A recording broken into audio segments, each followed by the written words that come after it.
Pemilihan Gubernur Jawa Timur tahun ini semakin menarik perhatian publik. 3 Serikandi akan bertarung merebutkan kursi Gubernur Jawa Timur. Mereka adalah Hovifah Indar Parawansa, Tri Risma hari ini, dan Lulu Nur Hamidah.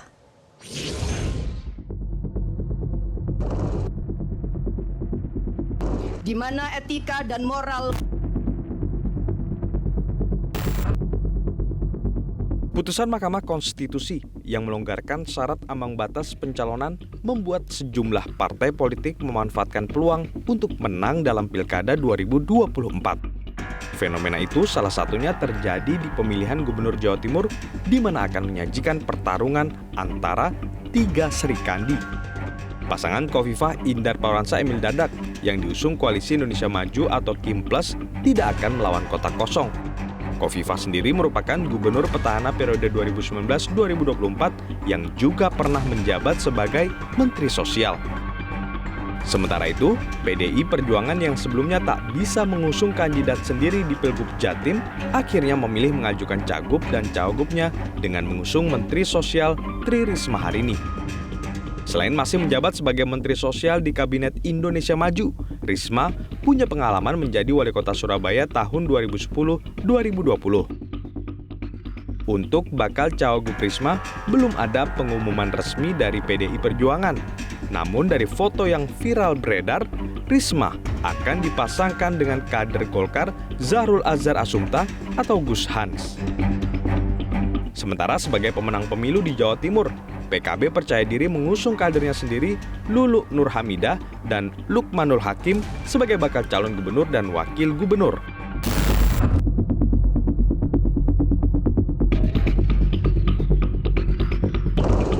Nama Lulu menjadi perhatian publik saat ia vokal mengatakan pemilu 2024 merupakan pemilu yang paling brutal sejak reformasi. Saya adalah salah satu pelaku sejarah gerakan reformasi 98. Sepanjang pemilu yang saya ikuti semenjak 99, saya belum pernah melihat ada sebuah proses pemilu yang sebrutal dan semenyakitkan ini. Selain itu, Lulu juga menjadi anggota Pansus Haji yang kini tengah menyelidiki kejanggalan dan dugaan korupsi kuota haji 2024. Yang jelas, Pilgub Jawa Timur kali ini makin menarik perhatian publik dengan kehadiran 3 Serikandi yang akan bertarung memperebutkan kursi Jawa Timur 1. Tim Liputan, Metro TV. Pemirsa, lalu bagaimana peluang Tri Risma hari ini dan Lulu Nur Hamidah untuk bisa menyaingi petahana Hovifah Indar Parawansa di pemilihan Gubernur Jawa Timur? Kita akan langsung tanyakan kepada pakar komunikasi politik Universitas Erlangga, Suko Widodo. Selamat malam, Pak Suko. Selamat malam, Mbak Fitri. Baik, Pak Suko, pemilihan Gubernur Jawa Timur untuk tahun ini semakin menarik perhatian publik. Ada 3 Serikandi yang akan bertarung merebutkan kursi Gubernur Jawa Timur. Apakah kehadiran dari Bacagup Bu Risma dan juga Bu Lulu ini akan memberikan perlawanan sengit untuk Bu Hovifah yang memiliki elektabilitas tinggi? Ya, ini mengagetkan pastinya karena sebelumnya beredar PDIP akan bergabung dengan PKB. Nah, peristiwa ini seperti mengulang Pilpres kalau dulu di nomor 1 nanti di konteksnya adalah PKB yang mengusung sendiri, kemudian ada pasangan nomor 2 yang kemudian representasinya Pak Hanaf di Hovifah dan pasangan ketiga waktu itu PDI, karena representasinya adalah Bu Risma. Nah, dengan 3 Serikandi ini maka yang bisa dipastikan adalah Jawa Timur pasti akan punya gubernur perempuan lagi. Siapa ya tergantung di hasilnya. Tapi kalau hitung-hitungan, kalau misalnya kekuatan rujukannya adalah suara partai ya, legislatif, maka juaranya memang 21% itu dikuasai oleh PKB, partai terbesar. PDI juara kedua. Nah, sisanya itu sekitar 60% kursi itu atau 60% itu dikuasai oleh KIM+ yang sekarang mendukung Hovifah sebagai petahana. Artinya kalau dari waktu, kemudian popularitas dan hasil riset yang terakhir memang menunjukkan posisi Hovifah paling tinggi dan turun Bu Risma agak jauh dan kemudian yang lainnya sekitar di bawah 3%. Itu artinya bisa dikatakan bahwa petahana cukup apa ya, semacam mendominasi dari pilihan-pilihan itu. Tapi dengan perubahan dengan pelonggaran orang memajukan itu partai boleh perubahan dari MK itu membuat boleh jadi energi, karena kita tahu jumlah bupati di Jawa Timur itu yang didukung oleh PKB dan PDIP itu cukup besar. Nah, hari ini pula kontestasi ini bersamaan dengan pilkada kabupaten kota. Sekarang tinggal bagaimana kejelian menata mesin politik di lapangan menurut saya.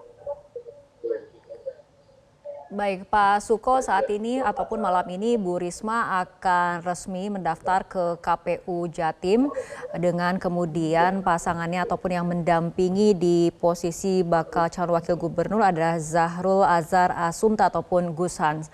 Mengenai langkah dari PDI Perjuangan sendiri yang kemudian mengajukan nama Tri Risma hari ini sebagai cagup, sementara bagaimana kemudian Anda menilai langkah PDIP yang memilih mengusung kader sendiri ini dan memilih jalan terpisah dari PKB?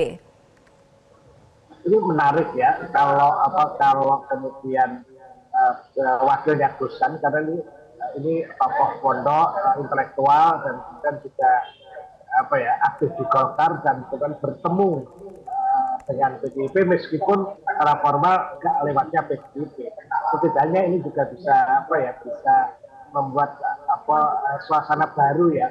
Kita tahu bahwa Bu Risma cukup populer, cukup keberhasilannya ketika menjadi wali kota Surabaya, dan PDIP adalah partai yang sangat solid. Jadi pasti kita akan lihat hari mendatang bagaimana pertumbuhan atau perkembangan dari suara yang dia boleh. Tapi sebagai sebuah pasangan, saya kira pasangan itu pasangan yang bagus. Awalnya PDI akan memasangkan dengan dari PDI, tapi begitu cepat berubah dan menggunakan tokoh dari Nahdien juga, dan beliau juga bidang pondok dan intelektual. Saya kira kemudian bisa akan memberikan perlawanan yang cukup bagus juga dalam kontestasi. Oke, Pak Suko, pemilihan Gus Hans sebagai pendamping Bu Risma sebagai bakal calon wakil gubernur ini, di mana kita ketahui Gus Hans ini kan warga NU, tadi seperti Anda sudah katakan. Nah, apakah pilihan PDIP kemudian memilih Gus Hans juga karena PDIP mungkin kurang percaya diri dengan basis nasionalnya, atau seperti apa Pak Suko? Ya, kalau dilihat suara PDI yang sekitar 100% ya dari tahun ke tahun 120%. Karena untuk menangkan kan cukup tenaga banyak, maka mau tidak mau harus ngambil cerung dari komuniti di luar itu, di luar katakanlah istilah ruang merah ya, yang harus diambil atau yang itu bisa melengkapi untuk mengambil karakter pemilih Jawa Timur. Pemilih Jawa Timur itu kan kulturnya kan Nahdien, nasionalis, tetapi kan ada subkultur yang agak unik ya. Surabaya Raya ada, Malang Raya, kemudian Panjalungan, kemudian Banyuwangi, ada Madura, Mataraman. Sehingga perlakuannya juga beda-beda. Dan saya justru melihat nanti adalah seberapa kuat relasi orang-orang.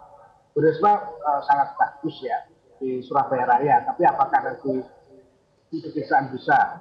Sementara di Khofifah spreadingnya meluas di barat, misalnya daerah Mataraman, ada representasi dari Pak Emil.